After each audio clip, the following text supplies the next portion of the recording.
Hey guys, it's Tim, and this is Wrestling Unlimited. As it's Sunday, and last night was WWE Survivor Series from San Diego, California. Sorry for the late review. Been having some internet issues and not been stable enough to do the live stream. But I think everything's good now, and we should be actually doing two reviews today.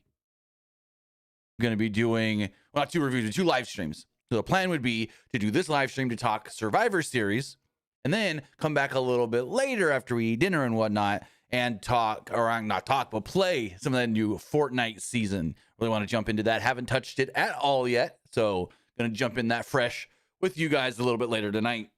Our Survivor Series does go. I thought it was just all right at best. It was a mediocre show that wasn't anything special. The John Cena Dominic Mysterio match was just okay. Kind of sucked at points. The women's chamber match was fine. The men's chamber match was pretty good. And Nikki Bella and Stephanie Vickier sucked. So if I'm going to be honest, Survivor Series was just an all right show. I didn't think it was actually anything special. We did get a couple of tidbits of stuff for the future. Like we had a mystery man in the men's War Games match. And they basically teased a Mania match, which is, I think, a change from early plans. We'll get to that when we talk about the men's War Games match and how the show went off the air, which then also coincides with something that happened last Monday on Monday Night Raw. So they've been teasing this Mania match that I don't think fans are going to be interested in. I'm just going to say it right now. Before we get into all that, I want to say thank you for joining us here. Twitch.tv/PWU Unlimited, YouTube.com/Pro Wrestling Unlimited, and podcast services all around the globe like Stitcher, Spotify, Google Pod, Apple Pod, Anchor, iHeartRadio, and so much more. Remember, if you're watching live on Twitch, you can help us out a couple of different ways. You can either help us out by hitting that donate button down below or by donating Twitch bits in the live chat. Also, remember, you can help us out by subscribing to the channel, one of two different ways. You can either subscribe with a tiered subscription, or you can subscribe with Amazon Prime, because remember, if you have Amazon Prime, then you have Prime Gaming. Prime Gaming gives you a lot of cool things like free games, free stuff for games, and you always get one free subscription to any Twitch channel you want to subscribe to throughout the month. And I greatly appreciate it if you did right here, Wrestling Unlimited. Excuse me. Also, remember, you can help us out over on YouTube. Help us out over there by hitting the subscribe button. That way you know we post new videos when we go live and when we post to the community tab. Also, remember, you can help us out by hitting the join button and becoming a channel member. As a channel member, you get a badge next to your name, emotes, and emojis you can use in the live chat in the comment section, and you get access to our graphics packages and so much more. Finally, also remember, if you want to get your comment, question, or concern read live on the air, you can do so by donating a super chat in the live chat. And finally, head over to the Epic Game Store. Head over to the Epic Game Store and buy something. Whether you're buying a new game, whether you're buying an old game, whether you're claiming a free game or getting bucks for Rocket League, Fortnite, or Fall Guys, use this code right here, PW Unlimited, at checkout, and you will be supporting us at no extra cost. Maybe you're jumping into that new season of Fortnite that just dropped yesterday, and you want to get that battle pass. Maybe you want the bride from Kill Bill. Maybe you want Marty McFly. Go over there, get the battle pass. When you buy, or when you get the V-Bucks to get the battle pass, they're going to ask you if you have a creator code, and you do. It's PWU NLIMITED. Again, that's PW Unlimited, PWU NLIMITED. With that, Survivor Series was last night. They said 46,016, I want to say it was, in the building. Maybe. But I think the real number was more like 41, 42. Because I think tickets out, according to WrestleVotes, was 41. And that's huge. That's big. Now, there's a couple of things you can equate to the ticket sales, because they did like big ticket numbers just this last week alone. And you can say, okay, it's Cena getting announced. Cena's final pay-per-view, final PLE. People want to be there for that. It's War Games. Is War Games the draw? Or is it just WWE's hot again? Because they kind of were dipping a little, but I think they're back up.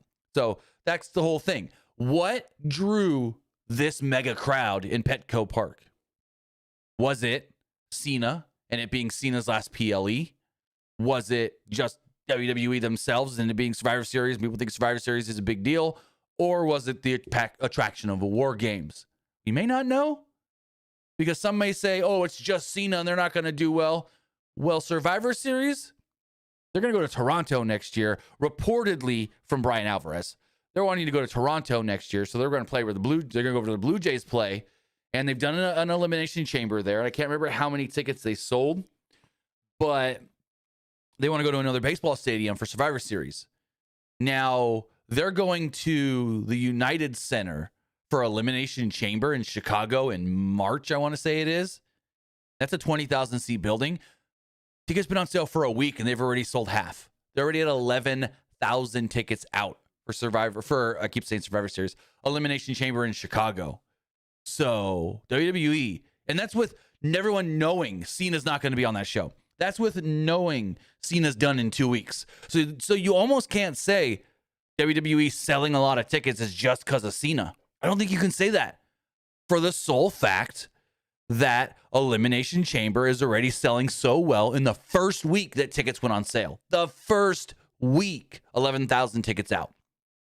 So we'll see how that all goes down, plays out, and whatnot. But I don't think it's the draw of John Cena. Yes, does John Cena help? Of course.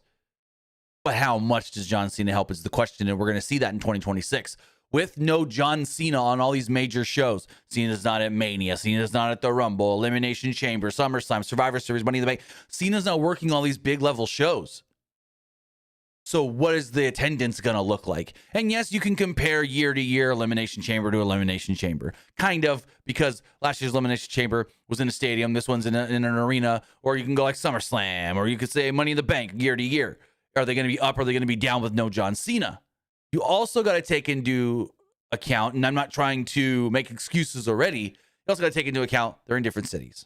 So it's like where Money in the Bank was in LA. They usually do pretty well ticket-wise in LA. We don't know where Money in the Bank next year is going to be, but say, oh, no, we do. It's New Orleans. So is New Orleans as big of a wrestling city and a good, ticket seller city for WWE than LA is, than Los Angeles is? That I'm not sure.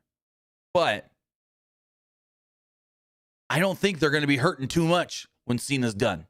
I just don't think they're going to be hurting too much when Cena's done. But with all of that, as far as the show does go, I had the pre-show on, more just background noise, so I didn't really actually watch it. So I don't really have, not really, I just don't have notes for the pre-show. But we go to the main show, and it's Michael Cole and Wade Barrett. No Corey Graves on the call, which is interesting. Michael Cole and Wade Barrett from inside Petco Park welcome us and say there's over 45,000 in attendance. We get the superstar arrivals. We see Team Asuka. We've seen Team Rhea, Nikki Bella, Stephanie Vaquera, and old Dominic Mysterio wearing a suit. The intro airs. The cold open. Fireworks go off. Sirens play. And the women kick off the show with the Women's War Games match. So there's a small little stage set up at the dugout where everyone's coming out. And they tell us there's a change this year to War Games. No shark cages. In the past, they've had the two shark cages. The one team, the other team, they stay in the shark cage till it's their turn. But this year, everyone's got to stay in the back. No one's allowed in the arena till it's their turn to come out. I don't know why that change was made. I think the shark cages are a phenomenal idea, phenomenal thing, because you get extra content there. You get to see some, people like last year with CM Punk and Roman Reigns, where it was like Punk was all ready to go out and Roman goes, I got this. And you get stuff like that. So I think the shark cages are beneficial. I don't know. I saw some people say maybe they didn't have the room for it. They had the room for them up by the stage. But I feel like because where the stage was and the entrance was, maybe that was too far away because it was a curved rampway. So maybe that was too far away and out of sight of the actual match. And so they didn't want the wrestlers to not be able to see anything that's happened so far. And so they'd stay in the back, watch on a monitor until it was their turn to come out. That's just my assumption.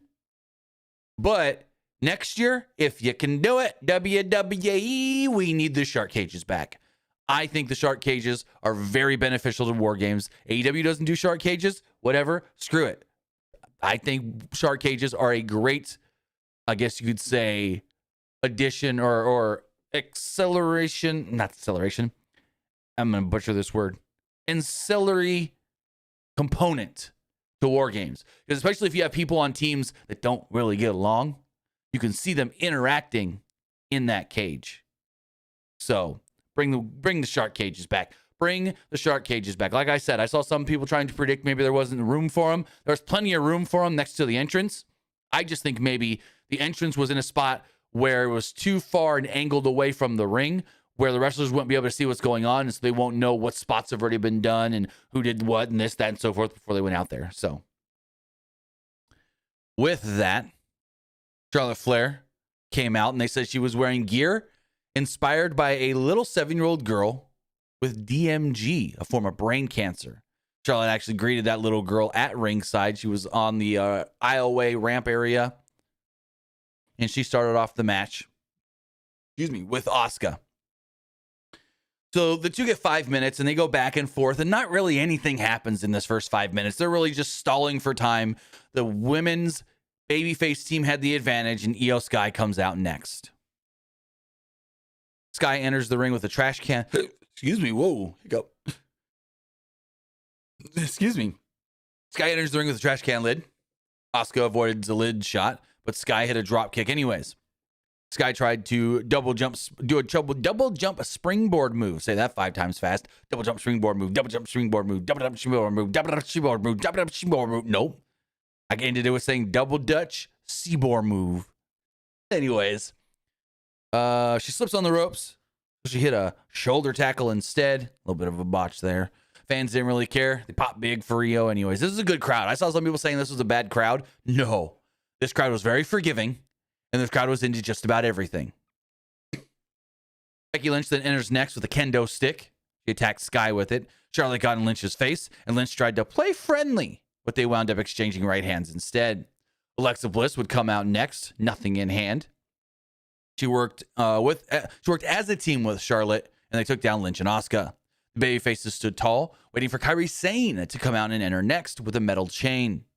The heel Sane beat up Charlotte Flair and Bliss by herself, while Sky was busy dealing with Asuka. Sane then saved Asuka by hitting Sky in the midsection with a trash can lid. Michael Cole said Sky was almost decapitated from that shot. And I'm like, what? What, Cole? What shot was she almost decapitated from? Shot to the gut. Her head's up here, not down here. Fucking Michael Cole. Anyways.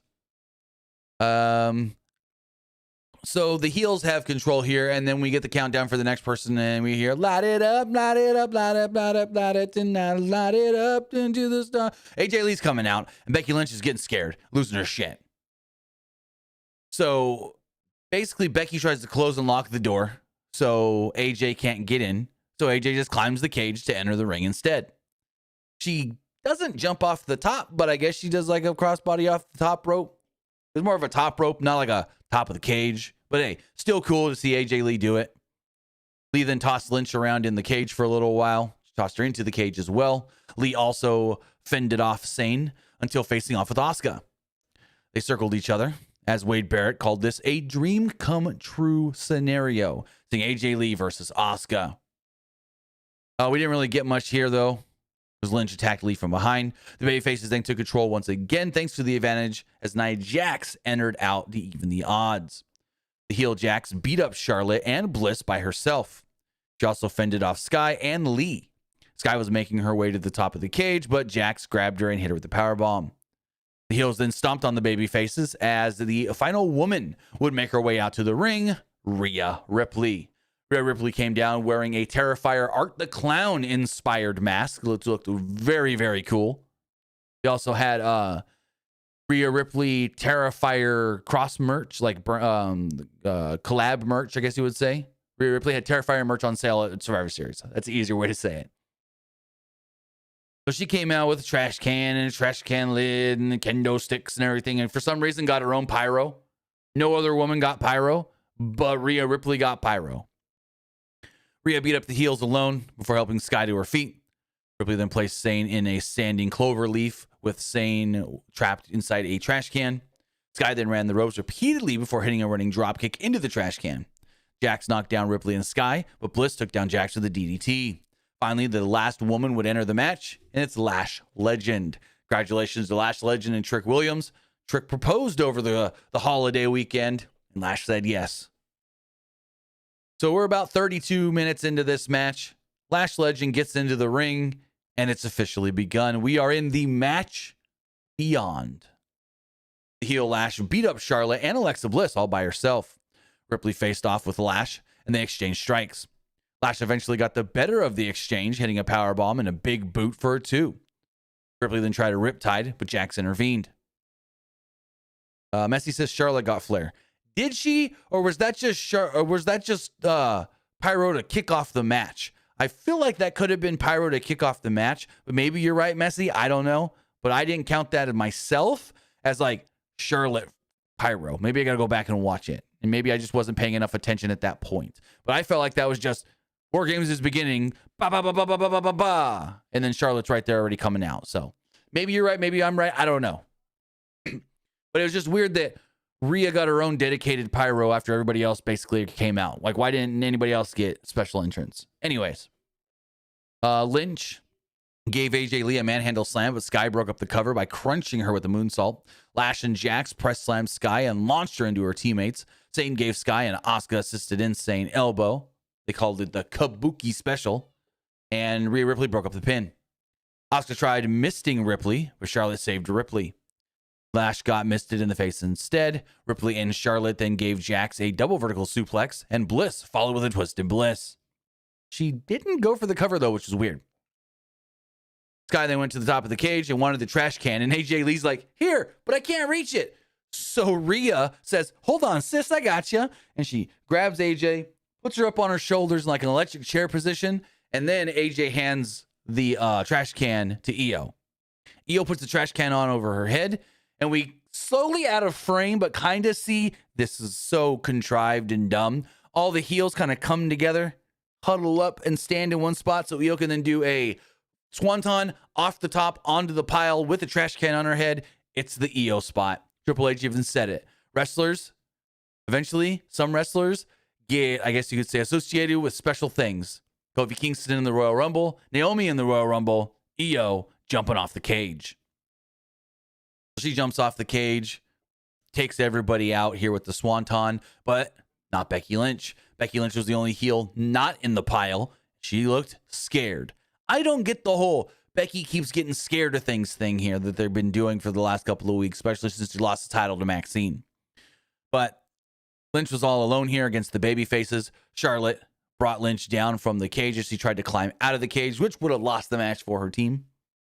Bliss then punched her. Ripley gave her a riptide, and Lee applied the Black Widow with Becky tapping out.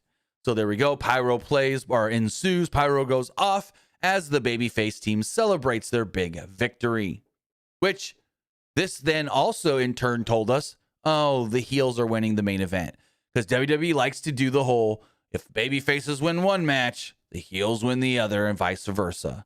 If babyfaces have the advantage in one match, they have the heels have the advantage in the other, and vice versa. So it's just kind of the pattern WWE. This match itself went 40 minutes and 51 seconds. Pretty just straight by the numbers, all right at best War Games match. Now, I've seen a lot of people online trying to compare this to Blood and Guts and said, oh, the AEW women are so much better in this kind of a match. Well, you can't compare the two because they're almost, yes, they're similar, I guess you would say, themed matches, but they're also different at the same regard. And this is not a shot at anybody, but it's like WWE's version of War Games is so there was the WCW version of War Games, which is what War Games is supposed to be, just a war, a battle, a fight. And then you have WWE that doesn't make it as brutal, and it's more sports entertainment. But then you have AEW that makes it more garbage wrestling. And this is not a knock at anybody. Not a knock at WWE for going too soft, and not a knock at AEW for going too indie, CZW, garbage wrestling, deathmatch style. There is a fan base for all, and WWE tries to suffice to the more family-friendly fan base, and AEW tries to suffice to the more millennial, hardcore, early 20s, 30s fan base. And then you had WCW, who it was kind of a for all. maybe not as much for kids, but it wasn't like the full deathmatch style as well. So it's like, if we can just get everybody to do in the middle what Dusty created and booked and wanted, then we'll be fine. But WWE goes a little too soft, and AEW just goes 2-2-2 hardcore and 2-2-2 deathmatch style. That's my whole thing. So if I had to say one was better than the other, you can't. But if like you put a gun to my head, I'd say WWE style is better, because I'm just not a fan of everybody's got to bleed. Everybody's got to be busted open. Everybody's got to be looking like they're on death's door. And I get it. War Games is supposed to be a battle. It's supposed to be a hard-fought battle. But at the same time, I hated the next week on social media, all these women posting photos of their bloody faces and smiling, saying how fun War Games was. War's not fun, ladies and gentlemen. I know, I've been to war. I was in Iraq. I was in Afghanistan. War ain't fun. And so for you to be posting online your bloody faces smiling, saying, oh, I got to get my selfie in before I can clean my face, it A, shows us that the blood's not real, of course. You guys contrived all of that, and you made yourself bleed because you wanted to bleed because you thought it was a cool thing. B, it takes away from the hardcore aspect of it. It takes away from the, oh, this match is brutal and we're hurting and beating each other up, when you're just all like the Sisters of Sin all together. Yeah, that was so much fun. Look at the or look at Blue Sky all bloody. Like it just takes away, at least for me, from the, and I don't want to say hardcore because that's not the word I'm looking for, brutal nature of what War Games and Blood and Guts is supposed to be. It just does. And I'm sorry to say that, but I felt like the women of AEW ruined Blood and Guts this year post the match. The match itself was fine and actually pretty entertaining, but the post-match stuff that they were posting, their selfies all bloody and happy, smiley-go-lucky, hee, I had fun, I bled. It killed it for me. It's like, why should I care? Why should I care that this match is so brutal when they're not selling the brutality, when they're not making it seem like they're hurting afterwards? Kayfabe is dead, ladies and gentlemen. So moving forward, the sun started to set in San Diego, California. We were under lights in Petco Park. And we got a bunch of commercials. Like, we got a bunch of commercials on this goddamn show. Then they showed us a bunch of people in the crowd. Lil Yachty, Adriel Favela, Andy Ruiz, and Jeremiah Estrada. Pitcher for the Patriots. They then tell us next up is John Cena. This is John Cena's final PLE match ever. And then they said Cena's second to last match will be against Dominic Mysterio. Cena first wrestled Rey Mysterio 23 years ago on SmackDown in 2002. Dom was 5 years old. That was a cool little stat to put there.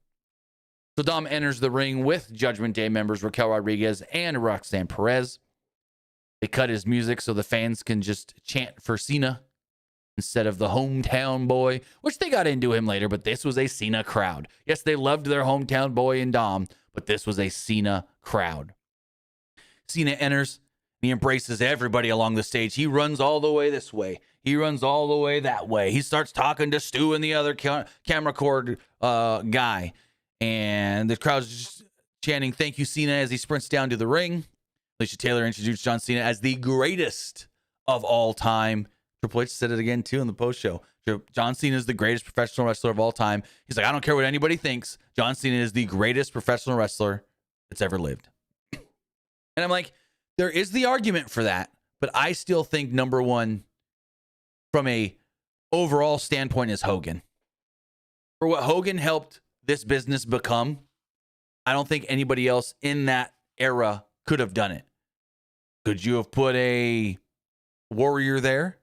Maybe, but Warrior wasn't there yet. Warrior didn't come till a few years later. Could you have made Piper a babyface and had Piper the face of the company? Maybe, but Piper was so much better as a heel. Orndorff? Maybe. Probably not. Again, another guy that was so much better as a heel. Snuka? Jimmy Snuka was almost in that spot. But I just don't know if Jimmy Snuka would have resonated as much with the non-wrestling audience as Hogan did. Anyways. Oh, it was more than 4 minutes of commercials, Chase. More between at least his first two matches. But for what Cena did in his time, in the down period of pro wrestling, not just like, oh, WWE was in a lull, all of pro wrestling was down from 2003, 4 to 2017, 18. Cena was the flag bearer there that kept the business, and not just WWE, but I feel like kept the business afloat. Chase, no, he's not. Chase says The Rock is ahead of Cena. No, because when you really boil it down, Rock was only really around for about 3 to 4 years as a full-time wrestler. Rock was gone. Rock started, so maybe not 3 to 4 years. That's the wrong term. Rock started in what, 96, 97, 98, 99, 2000. By 2001, he was already a part-timer. By his 5th full-time year, he was already a part-timer. He was already taking time off to go make movies. By 2002, he was basically gone till 2004. Well, no, he was gone, but came back sporadically because then he had the Goldberg stuff that he did at Backlash. But then, like, he had to be called back from Hollywood in 2004 to team with Mick Foley at Mania. So it's like Cena was there full time for like 21 years, then started the acting stuff and slowed it down the last 3 to 4 years. But when you look at it, yes, The Rock may have become a bigger name, but that's because you don't remember that The Rock was not there for long. Austin was not even there for long. When you look at the longevity of John Cena, how long John Cena was there at the top. That's why he is the GOAT, because he was not just there forever at the top. He remained at the top. He kept that spot and didn't let anybody take that from him because he loved this business so much, because he wanted to be the man that they put the company on his shoulders. He wanted to be that guy like Cody Rhodes does now. And so it's like, yes, Austin was maybe at one point a bigger star to pro wrestling fans. The Rock was a bigger star to pro wrestling fans during his time, but no one outside of wrestling really knew who Austin and Rock were in the late 90s. Maybe some, but a lot didn't. Cena was somebody that even before he started doing movies, or even like after like his first couple of movies, like the first Marine and so forth, I knew people that hated wrestling but knew who John Cena was. Well, after he only did maybe his first couple of movies where he wasn't quote unquote a movie star yet. So it's like John Cena is basically our generation's Hogan. You had Hogan, who was the big mainstream name. Then you had a bunch of other guys that came and were big stars in wrestling. Like, helped rejuvenate things in the late 90s. But was never, I feel, as big as Cena became. Because Cena bled over into other things. Cena became mainstream while he was still a full-time wrestler before he left to become an actor. You could say yes to The Rock because he's the biggest actor in Hollywood and the world, and blah, blah, blah, because he's the biggest actor. Cena became bigger than The Rock in wrestling before becoming a big-time movie star. That's just my opinion. That's how I see it. Again, I knew people that could not stand watching wrestling, but knew who that John Cena guy was. I've heard of that John Cena guy. I know John Cena. So, I'm just saying. Cena and Hogan, probably the two most, you maybe say most important superstars. The most important person in pro wrestling history is Vince. Can't argue that, but superstar-wise, both, you would never call either of them the greatest bell to bell. No. But for what they did for this business is different. Shawn Michaels, one of the greatest bell to bell, but was not a mainstream name. Ric Flair, one of the greatest bell to bell, but was not really a mainstream name. And I can't say to that as much because I didn't grow up in the Ric Flair era. I grew up in half of the Shawn Michaels era. But yeah. Like, when you want to say who's, and I'll end this little rant here. When you want to say who's the most important names in pro wrestling, you have to see who bled over to pop culture. You have to see who broke out of just the pro wrestling fan base. And the biggest ones were Cena and Hogan. Hogan, of course, and then John Cena. And you can say, oh, well, Hogan did it because everyone knew him as Thunder Lips. Yeah, maybe, because that was before he was in WWE. But still. Speaking of Cena, fought Dom. Like I said, Dom came down with Raquel and Roxanne. And very early in this match, Dom distracted the referee while Perez tripped up Cena. Also, Twitter was going crazy over, I guess, the look of Roxanne yesterday. All these little put her keyboard warriors in their mom's basement getting their chubs on. Oh my God, Roxanne looks so hot. Oh my God, look at Roxanne. Oh my God, she's looking good. She's a snack. I'm like, what the fuck? She's more than just a pretty face. She's a fantastic professional freaking wrestler. But all these guys online got her trending because they're saying how hot she looked.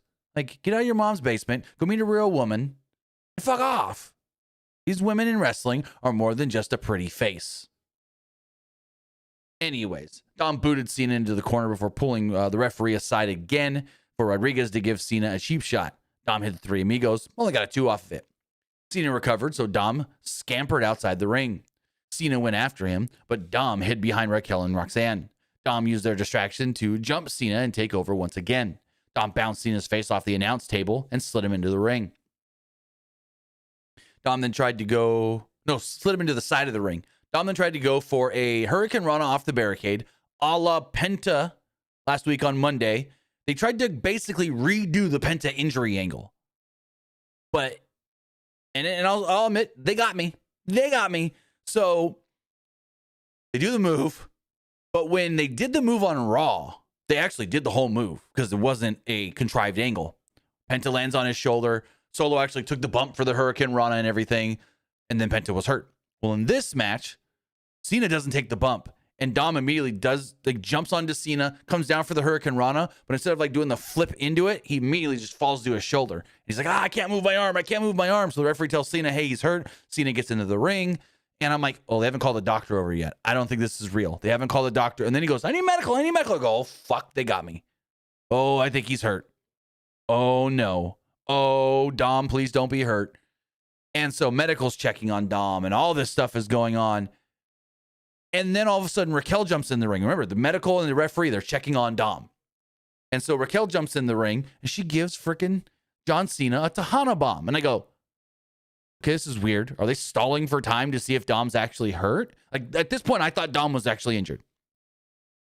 Then John Cena takes a Pop Rocks from Roxanne Perez. And I'm like, what is going on? But this is cool. Cena taking spots from these women. And so John Cena's down, and we're focused on Cena in the ring, and all of a sudden Dom's just back in the ring. He was playing it up the whole time. And again, they got me. Because at first I was like, they haven't called the doctors over. I don't think this is a real injury. And then when they called the doctors over, that's when I was like, we're done. Oh, fuck me. But Dom is fine. Dom suddenly recovers and bounces back into the ring. He hits Cena with a 619 and a frog splash, but the referee then refused to make the count, saying, wait, you lied to me. You faked all of that. He then realized other things had gone down, which kind of weird that he realized it all of a sudden out of nowhere without seeing it, and kicked out Raquel Rodriguez and Roxanne Perez. Cena then hit Dom with a shoulder tackle, a side slam, a 5-knuckle shuffle. Come back here. Dom avoided the AA, though, and Cena applied an STFU until Dom got to the ropes to break the hold. Dom then did the Eddie Guerrero WrestleMania 20 Kurt Angle spot where he unzips the boot. Cena grabbed him by the boot, but it slipped off. Dom was able to then drop him on the middle rope and hit a 619 and a frog splash again for just a near fall. Dom then took too long to follow up here, so Cena planted him with an AA. The crowd starts chanting, this is awesome. Cena then went for a shoulder tackle again, but Dom ducked, and Cena knocked down the referee. Cena applied an STFU, but at this point, the rest of Judgment Day, Finn Balor, and JD McDonough would run out to attack Cena. McDonough went to go for a moonsault, but Cena got his knees up and dodged Balor's coup de grace attempt. Cena then hoisted both men on his shoulders and hit an impressive-looking double AA. Impressive. Not as impressive as WrestleMania 25 when he did it to both Edge and The Big Show. Dom then grabbed the IC title belt and tried using it as a weapon, but Cena ducked and hit Dom with an AA. Cena then called for a referee, but instead, out come the returning Liv Morgan. Liv would run down to the ring, and Cena was just like, whoa, what's going on here? And he backs off into the corner, and he just looks at them. He's like, you two have the moment. And this is where I'm just like, okay, we've had all this interference. Now we're getting this weird shit with Liv. What the hell is going on? But cool that Liv is back. And so Liv's looking at Dom, and she eventually slaps him across the face. Dom falls down, and everyone's like, oh, shit. She's been seeing everything going on with Dom and Roxanne. Oh, shit. Which it's not really been much more Roxanne trying to get at Dom and Dom not really wanting it, but kind of wanting it. And I don't know. Anyways. And so we think big swerve. Oh my God. Liv's not with the Judgment Day anymore. Liv's not with Dom anymore. And then she turns around. Cena's there and she jumps into Cena's arms and gives him a big hug. But the camera then zooms in on her face. And her face goes from this to this. Just like when John Cena turned heel on Cody Rhodes at Elimination Chamber. She then gets down. Morgan kicks Cena right in the gonads, right in the balls, and then hits him with the belt. Dom hits him with the 619. Frog splash. 1, 2, 3. Dom. And new WWE Intercontinental Champion. Dom is a double champ again and a 2-time Intercontinental Champion. Dom and Liv then celebrate together as Pyro goes off and they're hugging and stuff in the aisleway. So it's like, this is a good match. I wouldn't call it great. At times I was annoyed with the match. I didn't like the fake injury spot. I didn't like all the run-ins. But hey, it's John Cena towards the end of his career. There's going to be a bunch of smoke and mirrors. Cool. One good thing about this, though, I think, and this is just me predicting, I didn't think Cena should be losing his final match. Now, if his final match was against somebody that could really use the rub, that's a different story. But if it's just going to be against Gunther, I don't see why Gunther needs to beat Cena. But with Cena losing here to Dom, I think that's going to play into Cena losing in 2 weeks at Saturday Night's Main Event. So I think Cena is winning his final match, beating Gunther and going out on the high note, giving the fans what they want to see, one last John Cena victory. Now, if John would have lost to Dom, then I would have been like, oh, he's beating Gunther. Crap. Or Gunther's beating him. Crap. But because Dom won, I think John wins the next one. It's just me making a prediction for John Cena's final match. Cena then soaked in all the chants as the crowd chanted, "Thank you, Cena. That's all. Thank you, Cena. That's all." Weird chant, but yeah. This match itself went 6 minutes and 50 seconds. Then we got some more ad breaks and whatnot, and then we got the Women's World Title match. This match sucked. Stephanie Vaquer and Nikki Bella. Nikki Bella, I'm sorry, but you gots to go. She had the horrible match with Becky. She had a bad match here with Stephanie. She still looks good. Like, she's in great, phenomenal shape. She's not getting blown up in these matches or anything as far as I can tell.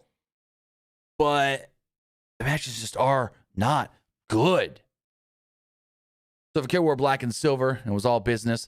Bella tried. She was wearing some like new gear too. More just like a bikini top.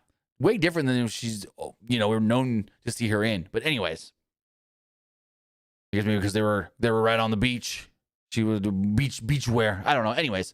Bella tried a cheap shot as the bell rang, but Vaquer came right back with a drop kick and proceeded to beat her up. However, Vaquer missed a knee drop on the apron, and Bella took over. Bella had control as the crowd watched silently at this point.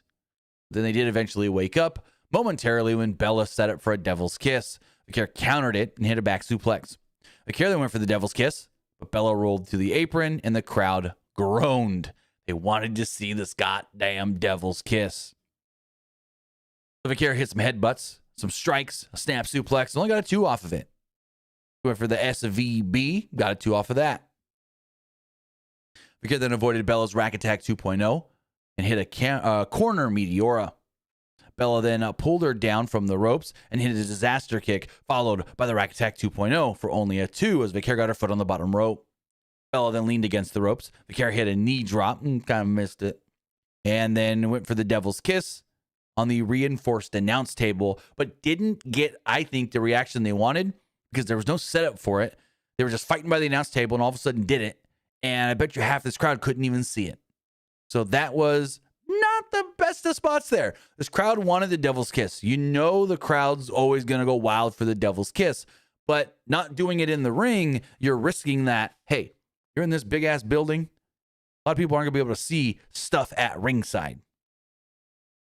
Barrett said, "You got the best view in the house, Cole." And Cole said, "I'm not saying much." So Vaquer then slid Bella back into the ring, hit another devil's kiss here, followed it up with an impressive corkscrew splash, kind of like AJ Styles spiral tap. and pinned Nikki to retain the match in retain the title in a 12.5-minute match. So this was just merely a standard TV match with little heat at best. Not that great. Not that good at all.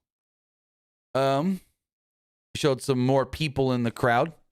Gabriel Luna, Cassie B, Jesus Ortiz Paz, and of course, everyone's favorite wrestling fan from TGIF, Danielle Fishel, wearing a Vader shirt. And if you know, you know, because there was an episode of Boy Meets World, the Sweet 16 episode, where they're supposed to be at Topanga's birthday party, but nope. Corey and Sean got to help Frankie help his dad, Vader, fight Jake the Snake. Very cool. Very great episode. And cool to see Topanga there. Huge pop for Danielle Fishel. Huge pop for Danielle Fishel. Probably like the biggest celebrity pop we've heard in a while. And maybe a bigger reaction than any of the women on this show. Esports Gaming Rules with a couple of bit donations here. He says, do you think the 2025 Blood and Guts matches are, quote, better than the WWE 2025 War Games matches? So I already talked about this. I'm not going to get into more detail on that, really. I just said they're for two different audiences, so they almost can't be compared. I'll just say what I said earlier. WCW had the best, I guess you would say, balance for War Games, like the NWA and WCW. WWE is more on the family-friendly version of War Games Sports Entertainment, and AEW is for the sicko deathmatch garbage wrestling fan. So I don't think they can be compared, but if I'm going to pick one that I like better, probably the WWE one. And I just wish WWE would maybe go in the route of using a little more weapons. If that makes sense. I don't need all the blood and everything. Maybe one person bleeds in each one. Maybe two people bleed in each one. But I don't need everybody bleeding. And then, like I said earlier, posting selfies afterwards. I got to bleed. Oh my God, it was so much fun. And not selling it at all. Fuck off.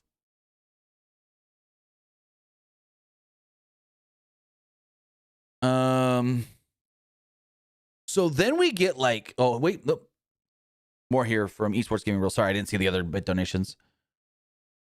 It says, does the IWC really want Triple H fired and be replaced by The Rock in WWE Creative? Well, that'd be the dumbest fucking thing ever.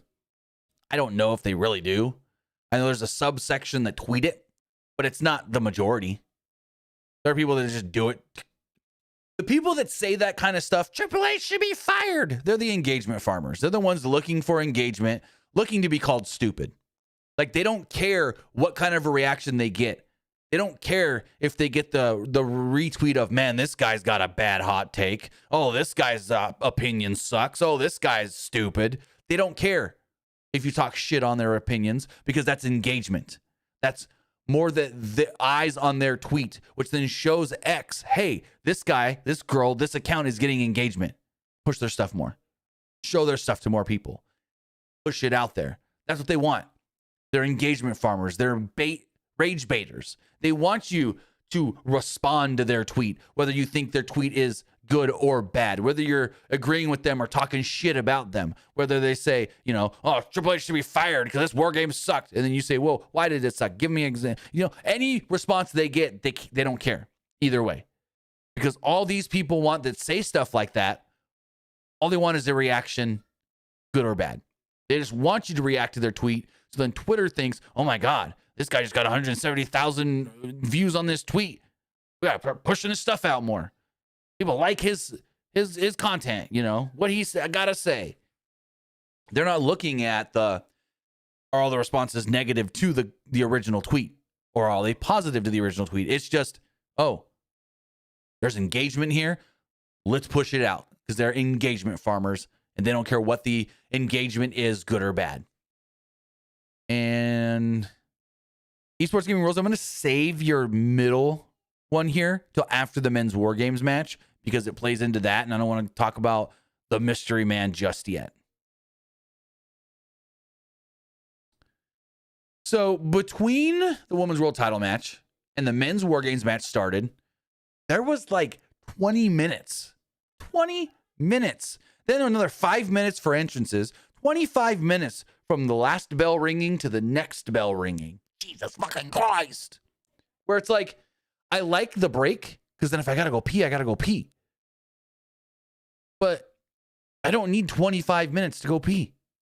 I need about 5 or 10. Whereas in AEW, we watched Full Gear last week, and I'm like, oh, this match is over. I'm going to run to go pee. And by the time I came back, the next match already started. Like, fuck. Again, stark differences.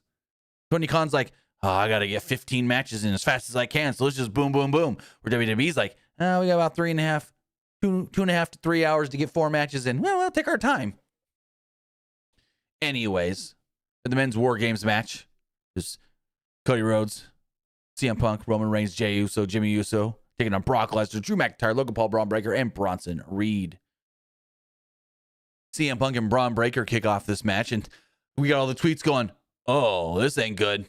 CM Punk going to be blown up by the end of this, or CM Punk's going to be tired by the time the match beyond starts. And I didn't notice him sucking wins, so that's a good thing. He seemed fine to me.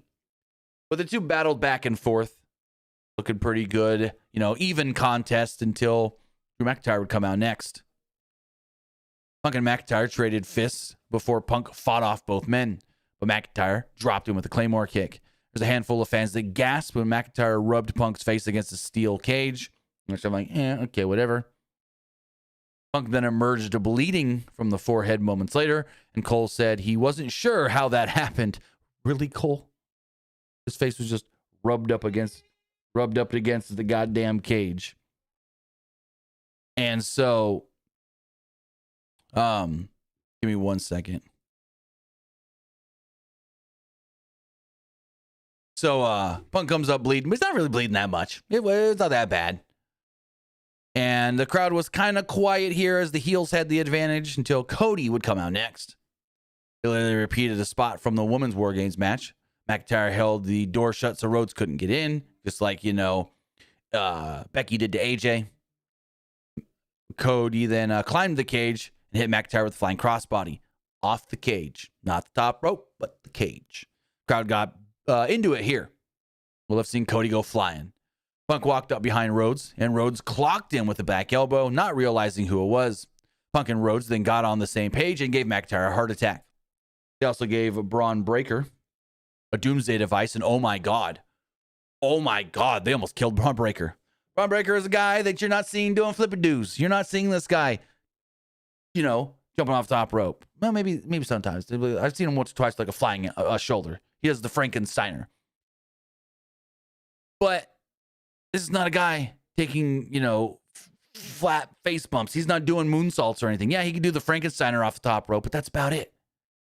And this man comes down, lands on the back of his head and his neck very hard. You can hear Wade Barrett kind of get scared on commentary.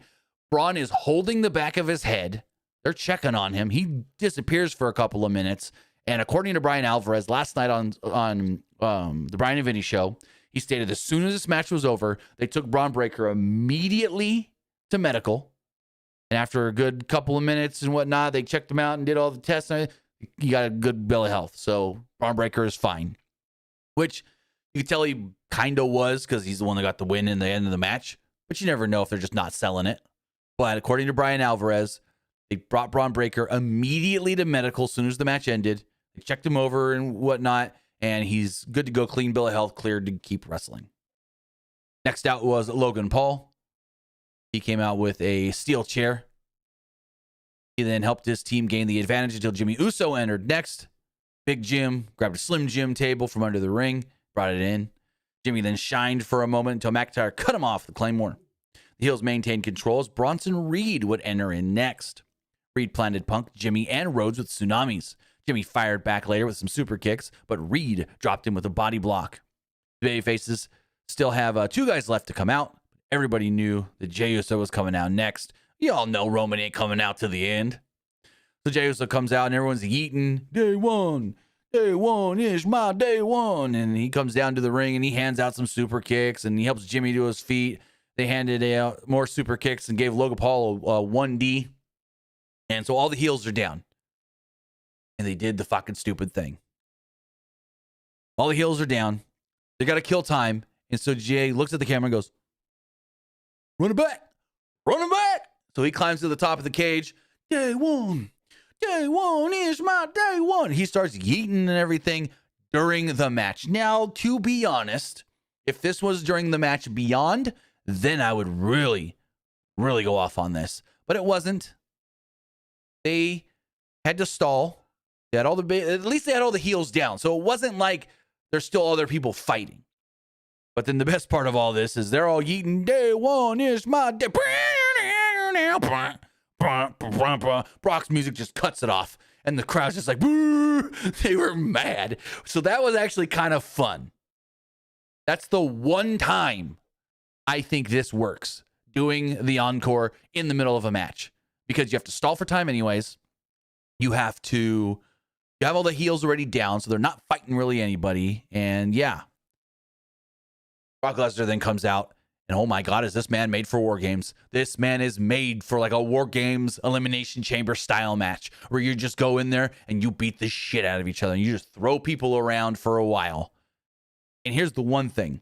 Brock is over here fighting 4 baby faces by himself, handing out Germans and F5s and everything. And he's in the ring where the table is, propped up in the corner. And he's throwing people corner to corner, just yoinking these guys, right? Brock is such a pro that he knew where to be throwing these guys perfectly to not break that table because he knew he was the one to go through that table later. Michael Cole also let us know when Brock Lesnar was coming down to the ring that this is the first time since 2004 that Brock Lesnar has been in any type of a match where he had a teammate. Brock likes to go it alone. Since 2004, Brock has not had a match with a teammate. Now, I know what everyone's going to say, what about that night after WrestleMania 39 where it was Brock and Cody against Roman and Solo? That match never actually happened. Roman and Solo ended up watching Brock beat Cody's ass. Because I saw that comment last night. But like I said, Lesnar's handing out Germans. Lesnar's handing out F5s. And he takes down the Usos and Punk and Rhodes and everybody in the ring. And then we hear, oh, and out comes OTC1. Roman starts to make his way out to the ring, and Brock steps out the cage. Brock steps onto the steel steps, but not on the floor yet. They remind us that, hey, the match beyond does not start until Roman Reigns enters the cage. So if Brock leaves the cage now, he's not forfeiting the match. But once the bell rings and the match beyond has begun, then if Brock was to leave the cage, he forfeits the match for his team. So what Brock does is he gets out of the cage and he meets Roman Reigns in the aisleway and they fight at ringside. Because Roman hadn't entered the match yet, this is all legal for Brock to do. Roman also had fireworks coming down, pyro. The two then start fighting. Reigns hits Lesnar with a Superman punch, but Lesnar ducked one and put him through the announce table with an F5. Lesnar then brought Reigns into the ring and hit him with another F5, but Rhodes broke up the pin. Punk gave Lesnar a GTS, and Rhodes hit a crossroads, but Logan broke up the cover with the frog splash. And Logan played this up big on the post show. He's like, hey, I saved Brock Lesnar. Brock Lesnar didn't have to save me. I saved Brock Lesnar. I was the man. I saved Brock Lesnar. He said it he was so proud of himself. So at this point, Heyman handed Logan the brass knucks. And I'm just like, please keep this man in the vision. Logan Paul is actually perfect in this group. So Logan knocks out Punk and Jimmy with the brass knucks, but then Roman drops him with a spear. Roman then puts the brass knuckles on and uses them on Reed and McIntyre. Breaker then faced off with Reigns, but Reigns spears him. Lesnar was then kind of scampering up to his feet, and Jey Uso helped him up. But before anything could happen, boom, he pulls Jey and puts him up on his shoulder for an F5. Roman, a la WrestleMania 31 with Seth Rollins, goes and spears Brock, but this time, through a table.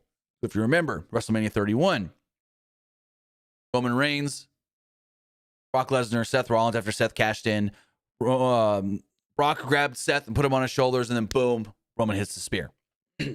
Well, they kind of did that spot here, but this time they added the table element. Brock gets speared through a table. So Brock gets speared through the table, but then Braun Breaker spears Jey and Cody. Punk then fended off Breaker and gave Logan Paul a GTS, but Breaker broke up the pin. At this moment, all of a sudden, we see this man in all black, like black pants, black boots, black gloves, black hoodie, black mask on his face. You can't tell who this is, and he scurries up the cage, back into the cage, super kick, curb stomp to CM Punk, back up the cage, back out of the cage. This man was in and out so quickly, and Braun Breaker spears CM Punk, pins him 1, 2, 3. Braun Breaker has been the World Heavyweight Champion. Braun Breaker wins the match thanks to the Mystery Man, who at the time I was like, I don't know who this could be. Probably Austin Theory. And Fightful did report last night that WWE sources have confirmed that they believe that it's Austin Theory. Now, according to Brian Alvarez, they want you to think it's Seth Rollins, even though it can't be Seth Rollins, because they may play this out. Depending on how long Seth is going to be out, maybe they don't reveal the Mystery Man. Maybe they do, maybe they don't. We don't know. But Esports Gaming Rules does say, do you think Austin Theory will be revealed as the Mystery Man and join the Vision on Raw after Survivor Series War Games in San Diego? I think he should join the Vision. I know Paul Heyman has been a big proponent of Austin Theory since before COVID. So that's a thing. We know that Paul Heyman wants to work and wants to see Austin Theory get pushed. But it all depends on how they do this reveal. Do they want you to keep thinking it's Seth, and so he keeps coming out and curb stomping people? He doesn't get revealed right away? Because if Seth can come back sooner than later, they just say it was Seth the whole time? Or do they eventually say, no, it's Austin Theory? I don't know. Honestly, I would drag it out just a little bit. I would have the Mystery Man show up again on Raw, attack somebody else in favor of the Vision, and then go from there. So the heels all posed together, fireworks going off, big, huge smile on Brock Lesnar's face. Then the camera focuses back on the baby faces who have just been defeated. Roman saw Punk and Rhodes laying on the mat, and he helps up CM Punk, actually. Punk was like, well, we good? We're on the same page, and they fist bump. They're good. Punk and Rhodes are good, or Punk and Roman are good. But then Roman looks down at Cody, and Cody got to his feet. He kind of looks at everybody. Roman looks at Cody and just walks off. Reigns then looks back at Rhodes and told him that this was the last time they teamed together, and that is mine. Now, if you remember on Raw, you had Cody Rhodes, CM Punk, and Roman Reigns all together. And Roman's like, I'm coming for the title. The title's mine. And I think it was Punk was like, or Cody was like, which one you talking about? And Roman kind of just looks back and says, you guys figure it out. And Punk makes the, and I'm going to say this verbatim, makes the line, his title look better on you than mine. So it looks like we've already got our two big Mania matches. On the SmackDown side of things, it looks like it's going to be Roman Reigns and Cody Rhodes yet again at WrestleMania for the third time in 4 years.